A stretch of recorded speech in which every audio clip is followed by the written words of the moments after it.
Assalamualaikum warahmatullahi wabarakatuh. Saya Ula Zafira dari kelas 10 akuntansi 3. Di sini saya akan menjelaskan kembali materi IPAS tentang kelangkaan. Kelangkaan dapat disebabkan oleh faktor-faktor seperti pertumbuhan penduduk. Pertumbuhan penduduk yang tidak diiringi dengan peningkatan jumlah produksi alat pemuas kebutuhan akan menghambat proses pemenuhan kebutuhan. Faktor-faktor yang lain seperti sifat manusia. Keinginan manusia dalam memiliki suatu barang atau jasa dalam jumlah banyak dapat menyebabkan sumber daya menjadi langka. Faktor yang ketiga, perkembangan teknologi. Perkembangan teknologi di setiap negara berbeda-beda. Dengan kata lain, negara dengan teknologi tinggi dapat memenuhi kebutuhan yang lebih banyak daripada negara dengan teknologi rendah. Perkembangan teknologi yang lambat di sebuah negara dapat memicu kelangkaan. Faktor yang keempat yaitu demonstration effect. Demonstration effect adalah efek peniruan yang dilakukan oleh seseorang dalam mengonsumsi produk tertentu karena terpengaruh oleh pola konsumsi masyarakat. Jadi, seseorang hanya membeli barang atau menjaga prestise, bukan memenuhi kebutuhannya.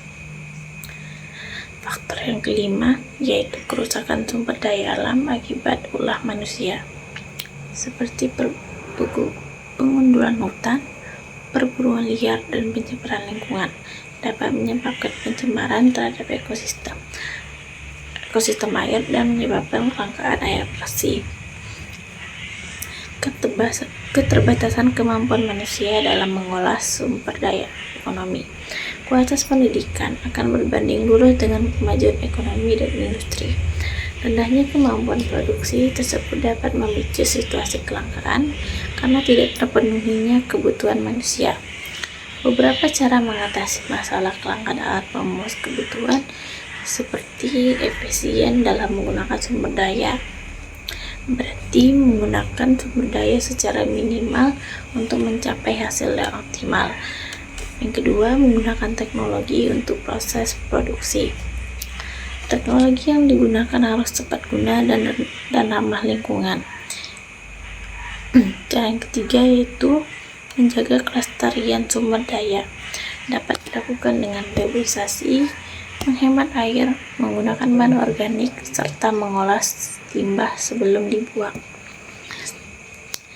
Materi yang kedua yaitu tindakan, motif, dan prinsip ekonomi. Tindakan ekonomi merupakan kebutuhan manusia yang tidak terbatas sumber daya yang terbatas memunculkan 3 pertanyaan mendasar. Pertanyaan pertama, apa barang yang harus diproduksi? Bagaimana memproduksi barang tersebut? Untuk siapa barang tersebut diproduksi? 3 pertanyaan tersebut dapat dijawab dengan melakukan tindakan ekonomi yang tepat. Tindakan ekonomi adalah segala tindakan yang dilakukan manusia untuk memenuhi kebutuhan hidupnya.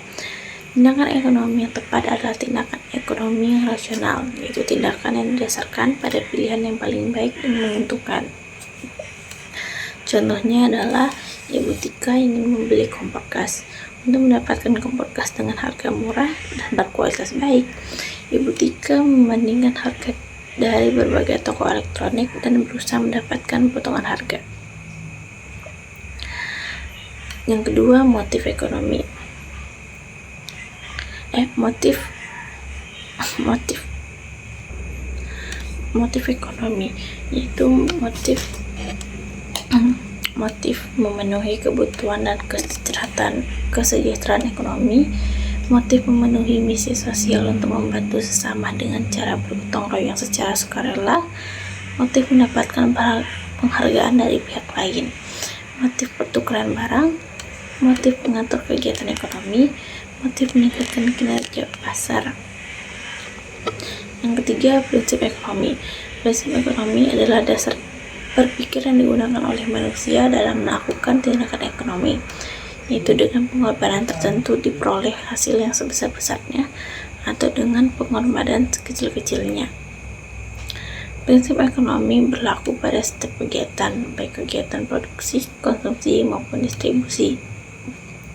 Prinsip ekonomi dalam kegiatan produksi adalah menghasilkan barang atau jasa sebanyak-banyaknya dengan biaya produksi dan pengorbanan tertentu agar tujuan memperoleh keuntungan tercapai. Ada beberapa hal yang perlu diperhatikan seperti produk yang dihasilkan, lokasi produksi, dan proses produksi. Prinsip yang kedua, prinsip ekonomi dalam konsumsi. Kegiatan konsumsi bertujuan untuk memenuhi kebutuhan manusia yang tidak terbatas dengan sumber daya yang terbatas. Oleh karena itu, konsumsi harus menggunakan sumber daya secara efisien dengan prinsip ekonomi untuk mendapatkan kepuasan maksimal dengan pengorbanan seminimal mungkin.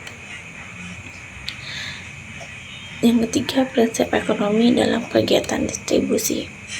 Distributor berperan menyampaikan barang dari produsen ke konsumen dalam jumlah, mutu, dan waktu yang tepat dengan biaya efisien. Untuk itu, mereka harus memilih cara distribusi terbaik. Contohnya, jika produsen di pesisir dan konsumen di pegunungan, distributor harus memilih alat transportasi yang efisien. Misalnya, tidak terlalu lambat agar barang tidak rusak dan tidak terlalu mahal seperti pesawat bila tidak diperlukan. Sekian dari saya. Wassalamualaikum warahmatullahi wabarakatuh.